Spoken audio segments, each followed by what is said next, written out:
I am showing you all how I use this Boots curl cream that's back in stock for only $1.99. So I've got really long hair. It's frizzy, as you can see. So I've already put some argan oil on. So this is how I would use the curl cream. I literally just put like not too much, like a little bit onto my finger and rub it in, and you just spread it throughout your hair. You really don't need much. I'm only applying more because I've got really long hair. It doesn't feel like you've got a lot of product in your hair either. So, and then I'm just gonna finish off by doing a little bit more, and that's it. So let's concentrate, as you can see, on like the ends. I'll do like the front a little bit. There we go.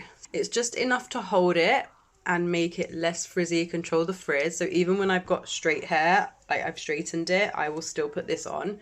Really good, and it smells so nice. There's a difference. It's still really light, and the main thing is it's made my hair really fluffy.